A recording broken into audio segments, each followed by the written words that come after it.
네, 오늘은 좀 특별한 만남 그 속을 한번 깊이 들어가 볼까 하는데요. 바로 한나라의 왕과 부처님의 아주 뛰어난 제자 사이의 대화입니다. 꽃살라국의 빠세나디 왕 그리고 아난다 존자의 만남이죠. 네, 저희가 살펴볼 자료는 팔리경전 마치마니까야의 88번째 경, 바히티카 경인데요. 사와티에서 있었던 이 두 분의 대화가 아주 흥미롭게 기록되어 있습니다. 네, 그래서 이번 탐구를 통해서 빠세나디 왕이 아난다 존자에게 뭘 물었고 또 아난다 존자는 지혜로운 이들에게 비난받을 만한 행동, 또 그렇지 않은 행동, 이걸 어떻게 딱 설명했는지 그 핵심을 한번 알아보려고 합니다. 이야기는 아난다 존자가 탁발 마치고 이렇게 돌아오시는 길에서 시작되죠. 네, 맞아요. 근데 그때 빠세나디 왕이 코끼리를 타고 가다가 멀리서 존자를 알아본 거예요. 그래서 신하를 보내서 정중하게 안부를 묻고 잠시 만나뵐 수 있겠냐고 청하죠. 여기서 좀 인상 깊은 게 왕이 직접 코끼리에서 내려서 걸어가서 존자께 예를 갖췄다는 거예요. 그렇죠. 이게 사실 당시의 왕, 그것도 강력한 권력자였던 왕이 부처님의 계자에게 보인 태도라고 생각하면 정말 겸손하고 배우려는 자세가 보이는 거죠. 혹시 급한 일이 없으시다면 잠시 연민을 베풀어달라 이렇게 청하는 모습에서 왕의 그 진심, 존경심이 느껴지거든요. 네, 그런 존경심을 가지고 이제 아치라와띠간과 그 나무 아래 자리를 잡고 왕이 질문을 던집니다. 아주 핵심적인 질문이요. 아난다 존자시여, 세존, 그러니까 부처님께서는 지혜로운 사문이나 바라문, 현자들이겠죠. 그들에게 비난받을 만한 그런 몸의 행위나 말의 행위 또는 마음의 행위 이런 걸 하십니까? 하고 직접적으로 물어요. 상당히 직접적인 질문이죠. 아난다 존자의 대답은 아주 단호합니다. 대왕이시여, 세존께서는 지혜로운 이들 비뉴히에 비난받을 만한 그런 몸, 말, 마음의 행위를 하시지 않습니다.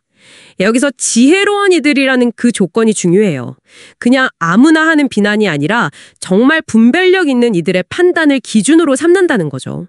아, 그냥 세상 사람들 평판이 아니라 지혜로운 이들의 기준이다. 그렇군요. 그럼 왕이 다시 묻죠.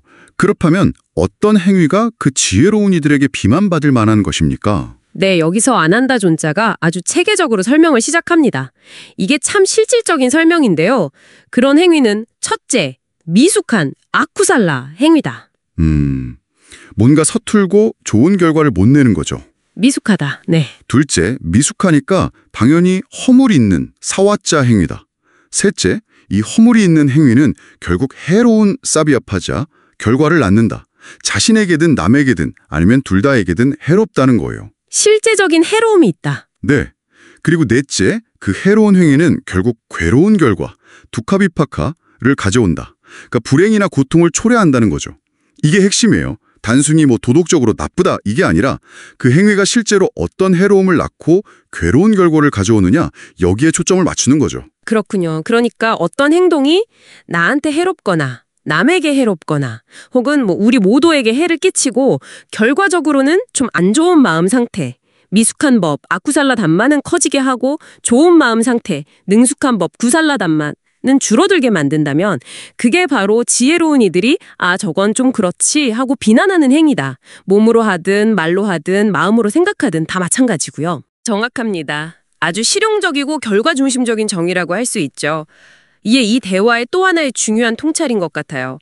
선악의 기준이 행위의 실제 영향력, 해로움의 유무와 그 결과에 있다는 점. 그럼 반대로 비난받지 않을 행위, 그러니까 지혜로운 이들이 칭찬할 만한 능숙한 행위는 어떻게 정의될까요?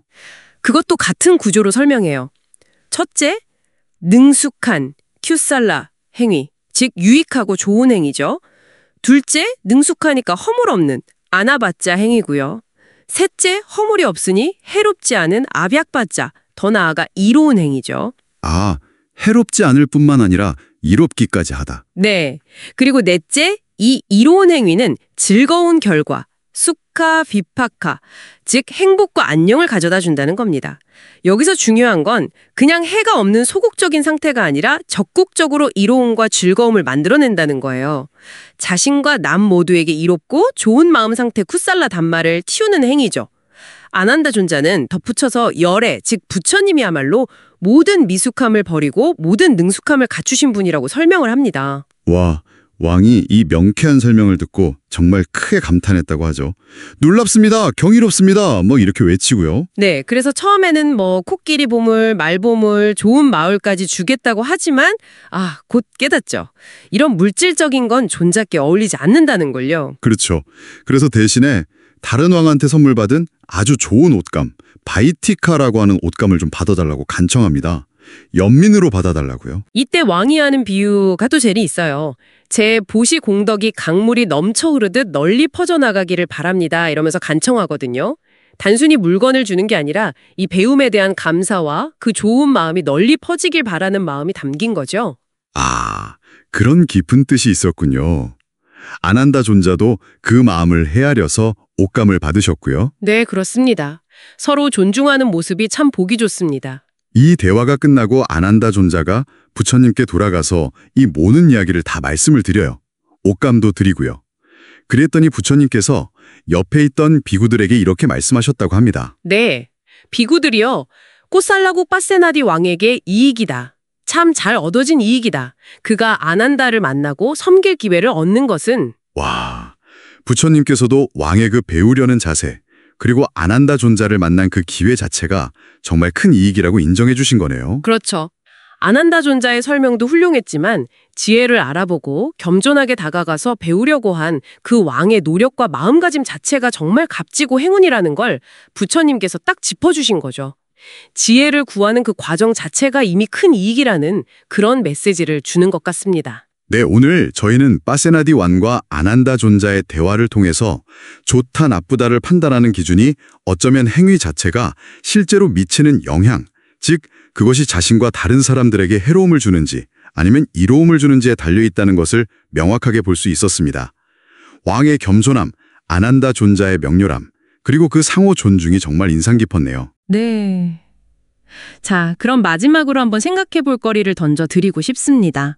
오늘 우리가 나눈 아난다 존자의 기준 있잖아요. 어떤 행위가 실제로 해로움이는 고통을 만들어내는지 아니면 이로움과 행복을 가져오는지 이 기준을 당신의 일상 속 말과 행동 그리고 어쩌면 생각에까지 어떻게 한번 적용해 볼 수 있을까요? 잠시 시간을 내서 성찰해 보시는 것도 좋지 않을까 싶습니다.